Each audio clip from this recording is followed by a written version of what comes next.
महेश कंधे पर बैग टांगे गांव के पास वाले जंगली रास्ते से गुजर रहा था।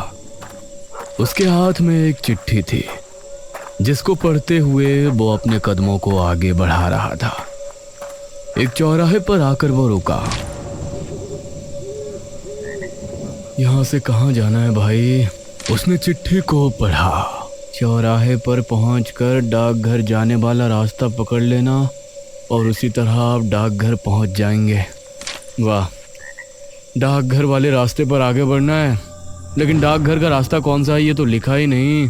तभी उसने देखा कि एक रास्ते पर एक बोर्ड लगा है जिस पर डाकघर का रास्ता बताया गया है। शुक्र है भगवान का, वो उसी रास्ते पर आगे बढ़ गया। तकरीबन 15 मिनट चलने के बाद उसे जंगल के बीच एक डाकघर नजर आया। लगता है यही है। डाकघर के बाहर एक आदमी खड़ा हुआ था। क्या आप ही नए डाक बाबू हैं? जी हाँ, सही पहचाना। मेरा नाम महेश है। मेरा यहाँ डाक बाबू के लिए पोस्ट किया गया है। ठीक है साहब, ये डाकघर है और मैं आपका शागिर्द राजू। अब आप अंदर जाइए, मैं सुबह आपका नाश्ता ले आऊँगा। अरे ऐसा कैसे हो सकता है? आप मेरे शागिर्द हैं, ये आपकी ड्यूटी है। आप मेरे साथ नहीं रहेंगे तो कौन रहेगा? वो मुझे पता है साहब, लेकिन मैं रात में यहाँ नहीं रुक सकता। चाहे आप मुझे नौकरी से निकलवा दीजिए। हाँ। ये बात सुनकर महेश को बहुत अजीब लगा। ये कहकर राजू वहां से चला गया। कमाल है, मेरा शागिर्द होने के बावजूद मेरी मर्जी के खिलाफ चला गया। चलो कोई बात नहीं, बुजुर्ग आदमी है, क्या ही बोलूं। ये कहकर वो डाकघर के अंदर चला गया। डाकघर अंदर से काफी पुराना लग रहा था, लेकिन उसमें सफाई अच्छे से हुई थी। एक शेल्फ था जिसमें कई किताबें रखी हुई थी और आसपास लगे शेल्फ में फाइल और चिट्ठियां रखी थी। अरे, ऐसा लगता है कि यहाँ कई दिनों से कोई डाक बाबू नहीं आया है। उसने एक किताब निकाली और बिस्तर पर लेटकर पढ़ने लगा। इस तरफ राजू अभी तेज तेज कदमों के साथ आगे बढ़ रहा था। मुझे जल्दी से निकल जाना चाहिए, वरना वो आ गया तो राम राम राम राम।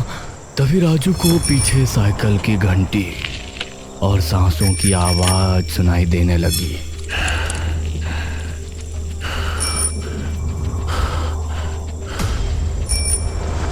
इन आवाजों को सुनकर उसका दिल दहल उठा। उसने पलटकर देखा तो उसकी आंखें खौफ से फट पड़ी।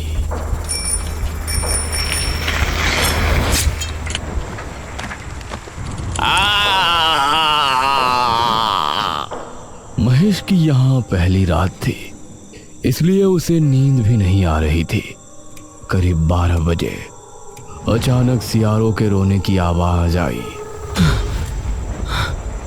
और महेश चौंक गया। उसके हाथ से किताब छूटकर नीचे गिर गई।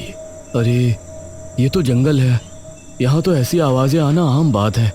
मुझे इनकी आदत डालनी पड़ेगी। उसने किताब उठाई और फिर से पढ़ने लगा। तभी उसे कुत्तों के भौंकने की आवाज आई। अरे, अब इन्हें क्या हो गया भाई? वो उठा और उसने खिड़की बंद कर दी। फिर वापस आकर पलंग पर लेट गया। उसने किताब का अगला पन्ना पलटा। तभी उसे एक तेज सांस लेने की आवाज सुनाई दी।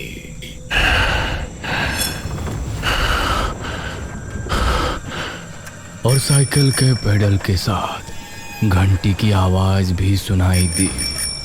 ये इतनी रात को कौन साइकिल पर घूम रहा है? और ये सांसों की आवाज?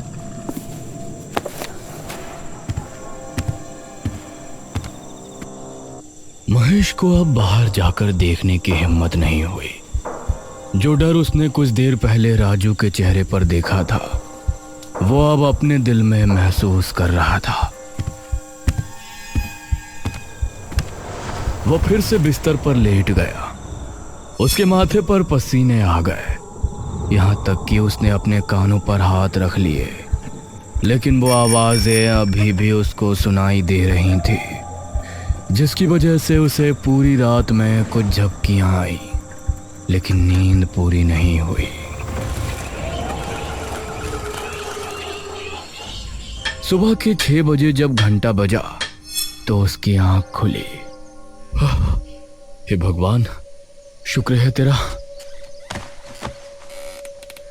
उसने खिड़की खोली और आसपास देखा तो सब कुछ ठीक था।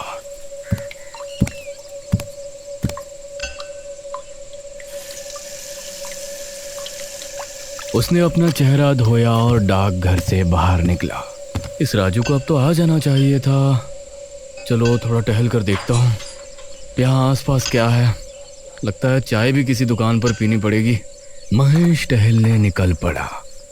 उसने पाया कि जंगल में साफ सुथराई का इंतजाम अच्छा नहीं है। वो टहलते हुए सड़क पर निकल आया और उसे एक चाय की टपरी नजर आई। जी नमस्ते भाई।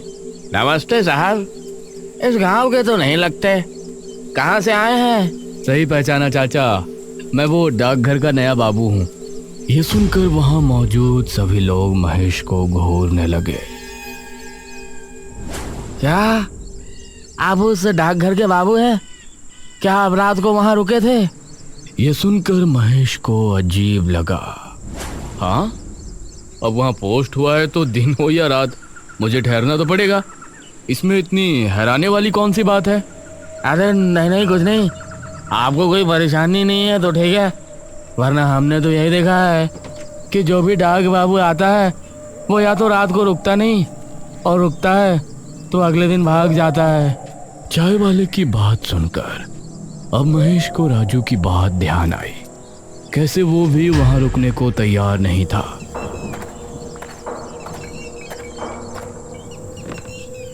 चाय वाले ने महेश को चाय का कुल्हड़ थमा दिया, लेकिन महेश उसके चेहरे पर डर के भाव साफ देख पा रहा था।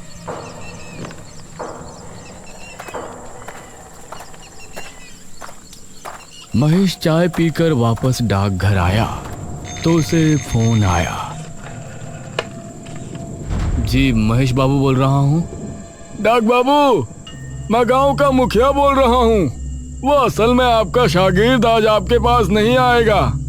अरे लेकिन क्यों नहीं आएगा मुखिया जी? मैंने तो अभी नाश्ता तक नहीं किया। अरे वो कोई बात नहीं, हम कुछ दिनों में नया शागिर्द आपको दे देंगे।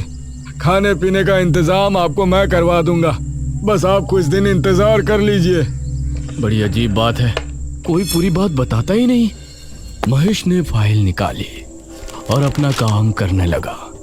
दोपहर तक उसने रजिस्टर का काम किया और फिर दोपहर से शाम तक चिट्ठियां बांटने गया।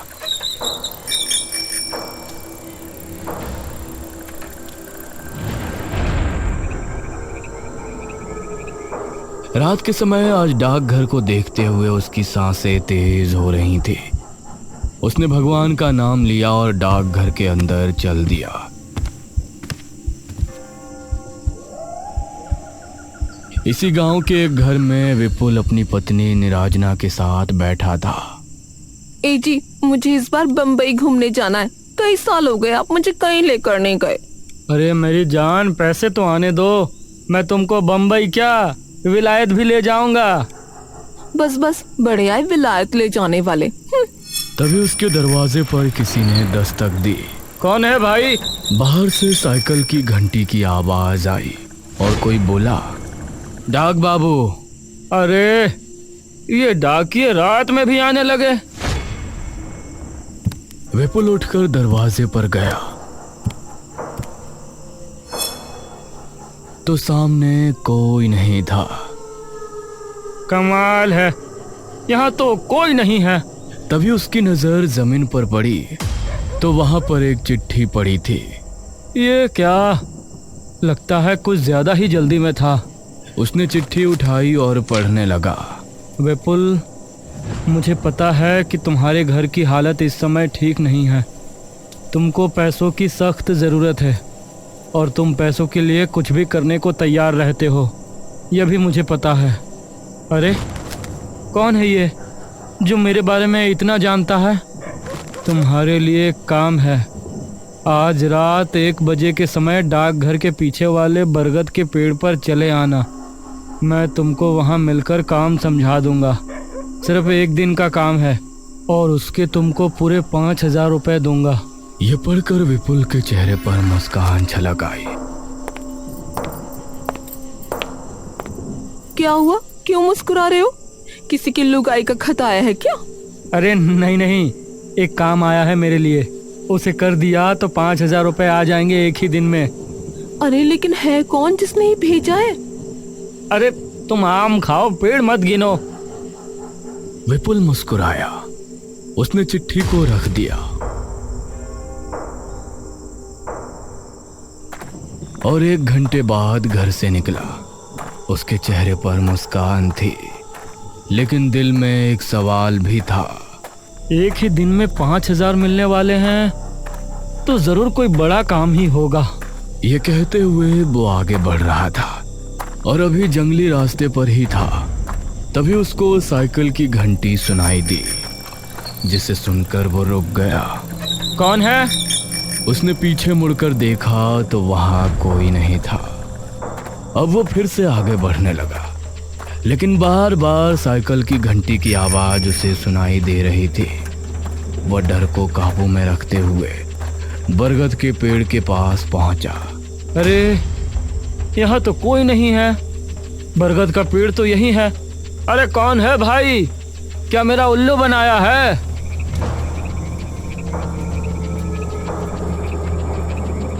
उसने इधर देखा तो आसपास कोई नहीं था। तभी उसने देखा कि कई कुत्ते भौंकते हुए उसकी ही तरफ आ रहे हैं। अरे ये इतने सारे कुत्ते कहाँ से आ गए? वो कुत्तों से डरकर भागा। कुत्ते उसका पीछा करने लगे। काफी देर भागने के बाद अचानक उसे साइकिल की घंटी सुनाई दी और उसके कदम रुक गए। सामने की ओर से एक आकृति उसे अपनी ओर आती नजर आई। इस आकृति से समझ आ रहा था कि कोई शख्स साइकिल पर बैठा उसकी तरफ आ रहा है। कौन है? वह आकृति साफ होती। इससे पहले ही पीछे से आ रहे कुत्ते विपुल पर टूट पड़े और उसकी चीख जंगल में गूंज कर रह गई।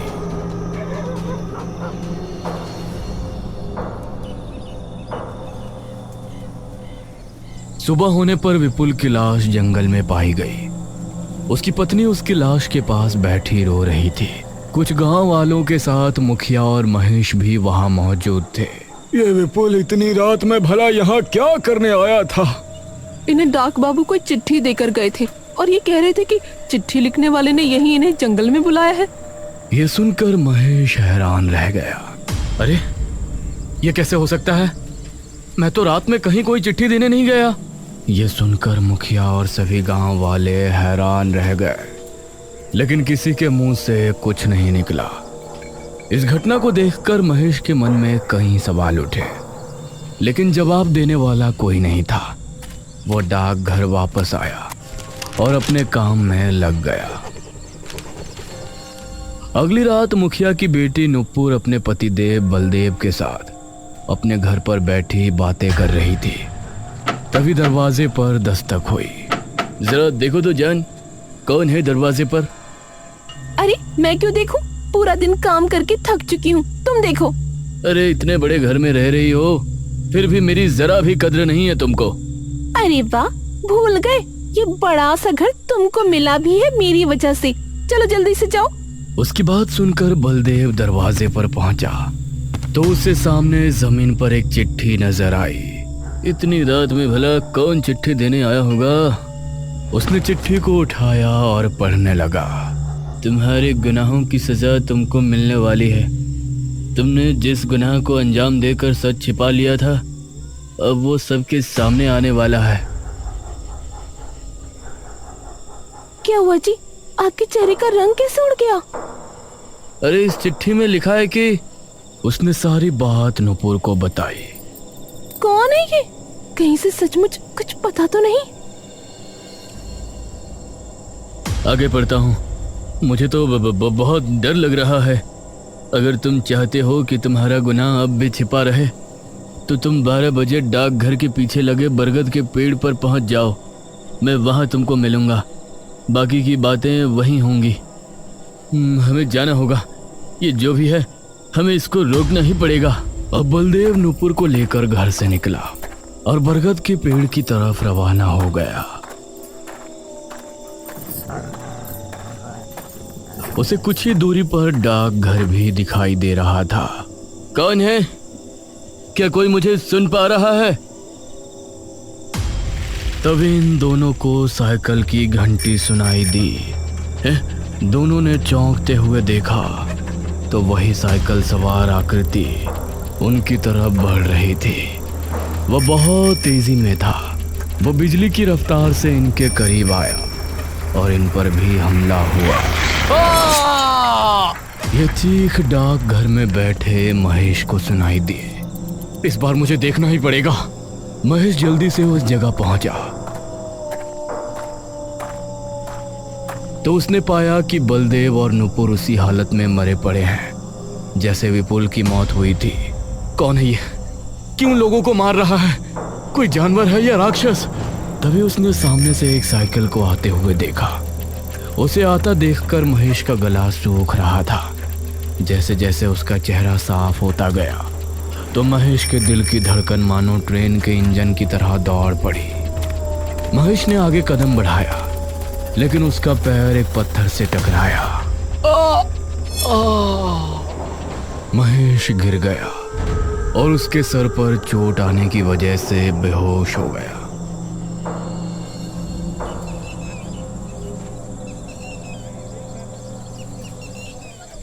सुबह जब उसकी आंख खुली तो गांव के कुछ लोग और मुखिया भी वहां मौजूद था। मुखिया अपनी बेटी और दामाद की लाश के पास बैठा रो रहा था। आज गांव के लोगों का डर अपनी सीमा के बाहर नजर आ रहा था। ये सब क्या हो रहा है मुखिया जी? अब और 2 मौतें हो गई। मुखिया बस रोए जा रहा था। महेश ने पास ही पड़ी चिट्ठी उठाई जो इन दोनों को मिली थी। उसे पढ़कर महेश का दिमाग घूम गया। कौन हो सकता है जो मेरी जगह लोगों को चिट्ठी देकर यहाँ बुलाता है और उन्हें मार देता है? डाक बाबू, यह डाकघर ठीक नहीं है।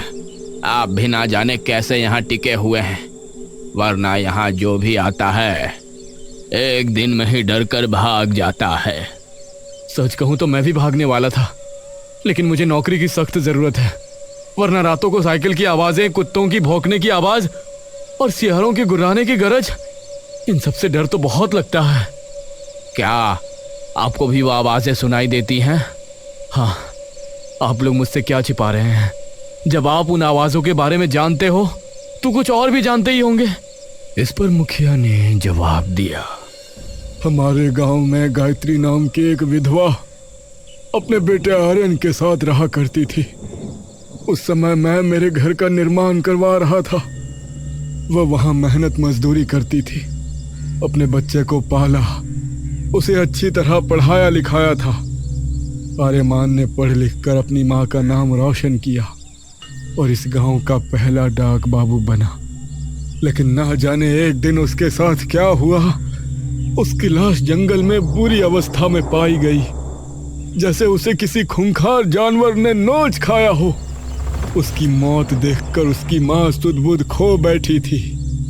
उसके बाद से जो भी डाक बाबू यहाँ आता है तो उसको साइकिल की घंटी सुनाई देती है और अजीब अजीब डरावनी आवाजें आती, और कोई भी डाक बाबू यहाँ एक दिन से ज्यादा नहीं ठहर पाया। यह सुनकर महेश की उत्सुकता और बढ़ गई और उसने तय किया कि आज रात वो पता करके ही रहेगा कि सच्चाई क्या है इस रहस्य साइकिल की घंटी का और कुत्तों के भौंकने का।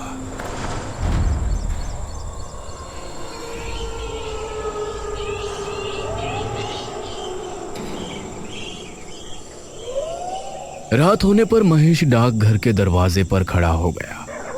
कभी कुत्तों के भौंकने की आवाज आती तो कभी सियारों के रोने की, लेकिन आज महेश हिम्मत करके अपनी जगह खड़ा हुआ था। ठीक 11 बजे उसे साइकिल की घंटी सुनाई दी तो उसके कान खड़े हो गए। उसने पाया कि सामने से उसे वही आकृति आ रही है, लेकिन वो हिम्मत करके वहां खड़ा रहा। वह आकृति नजदीक आई और एक चिट्ठी फेंक कर आगे निकल गई। महेश उसका चेहरा नहीं देख पाया, लेकिन चिट्ठी देखकर उसकी सांसें तेज चलने लगी। उसने चिट्ठी उठाई और पढ़ना शुरू किया। मेरा नाम आर्यमन है। मैं इस गांव का पहला डाक बाबू बनकर बहुत खुश था और कई सालों की नौकरी के बाद मैंने पैसे जमा किए थे। अपनी पुश्तैनी ज़मीन बेचकर मैंने अपने कमाए हुए पैसे मिलाए और उसके बाद गांव का सबसे बड़ा घर खरीदना और उसके अंदर अपनी माँ को रहते हुए देखना मेरी ख्वाहिश थी। लेकिन वो घर मुखिया ने अपनी बेटी के नाम कर रखा था। मैंने मुखिया से उसे खरीदने की बात कही तो उसने मुझसे पैसे तैयार रखने को कहा। अगली रात मुखिया अपने दामाद बलदेव और एक आदमी विपुल के साथ डाकघर आया। मुखिया जी, मैंने कागजात बनवा लिए हैं, आप इन कागजात पर दस्तखत कर दें, फिर ये पैसे आपके और वो घर मेरा। मुखिया ने पहले पैसों की गिनती विपुल और बलदेव से करवाई। मुखिया जी, अब इन कागजों पर अपने दस्तखत कर दें। क्यों नहीं डाक बाबू? तभी मुखिया ने विपुल को इशारा किया और उसने मेरे सर पर डंडा मारा। वो घर मेरी बेटी के नाम है और वही उसमें रहेगी। यह सब नाटक तो मैंने तेरी जमीन के पैसे और तेरी जमा पूंजी हड़पने के लिए किया था। इस गांव में सबसे अमीर मैं हूँ और मैं ही रहूंगा। मुखिया और उन गांव वालों ने मिलकर मुझे बरगद के पेड़ के नीचे फिकवा दिया। इसलिए जब भी कोई डाक बाबू आता है तो मैं उसे अपनी कहानी सुनाने की कोशिश करता, क्योंकि मैं चाहता था कि मुखिया की और मेरे खून की हकीकत सबके सामने आए। यह खत पढ़कर महेश को मुखिया पर बहुत गुस्सा आया।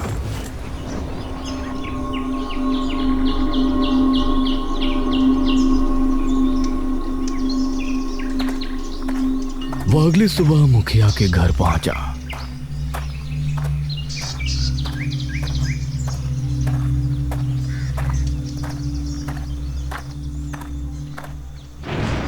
मुखिया जी, आपने जो आर्यमान के साथ किया था उसकी आत्मा ने मुझे सब बता दिया है। अरे ये क्या बकवास कर रहे हो तुम? अगर अपनी भलाई चाहते हो तो आज रात डाकघर आ जाना। मैंने एक तांत्रिक को बुलाया है। वो तांत्रिक आर्यमन की आत्मा को कैद करके ले जाएगा और फिर इस गांव से उस आत्मा का खतरा हमेशा के लिए खत्म हो जाएगा। मुझे भी उससे तभी छुटकारा मिलेगा। यह सुनकर मुखिया के चेहरे पर मुस्कान छलक आई। ये हुई ना बात। मुखिया बहुत खुश हुआ।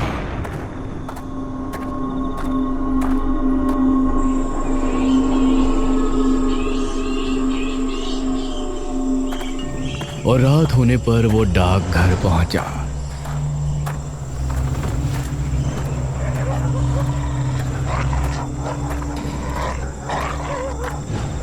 अरे महेश, तुम तो किसी तांत्रिक को बुलाने वाले थे ना?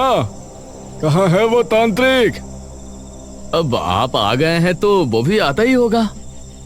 उसके इतना कहते ही साइकिल की घंटी की आवाज सुनाई दी। मुखिया के चेहरे का रंग उड़ गया। दोनों को सामने से आकृति नजर आई और कुछ ही दूरी पर आकर वो रुक गई। ये क्या है? तूने मुझे मारकर अच्छा नहीं किया मुखिया। अब मैं तुझे जिंदा नहीं छोड़ूंगा। अरे ये क्या है महेश? उसकी आत्मा हमारे सामने है। अरे जल्दी से तांत्रिक को बुलाकर इसे कैद कराओ। क्या तुम भी इससे मिल गए हो? अगर किसी को भी बताया कि इसे मैं नहीं मारा था तो मैं तुमको भी जिंदा नहीं छोड़ूंगा। हाँ। उसी समय वहां छिपा कोतवाल सामने आया। मुखिया जी, मैंने सब कुछ सुन लिया है। अब अपने आप को कानून के हवाले कर दो। कोतवाल को देखकर मुखिया हैरान रह गया और भागने लगा। तभी आर्यमन की आत्मा ने उसे हवा में उठाया अरे! और उसे बहुत ऊपर से ले जाकर छोड़ दिया।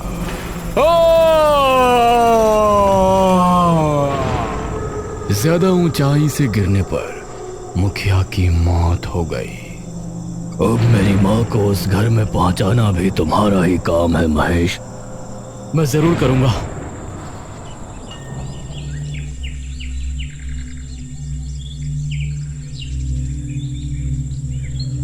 मुखिया की जुल्मी कहानी गांव के सामने आई।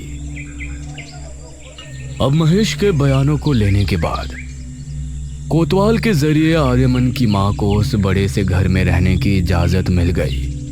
उसे अपने बेटे की मौत का गम था, लेकिन उसका सपना पूरा होने की खुशी भी थी।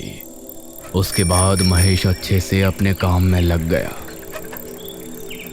अब रात के समय जब भी उसको साइकिल की आवाज सुनाई देती तो वो डरता नहीं, बल्कि समझ जाता कि आर्यमन उसे अपने अंदाज में धन्यवाद कह रहा है, क्योंकि उसी की वजह से उसकी माँ आज बिल्कुल सही जगह अपने घर पर है।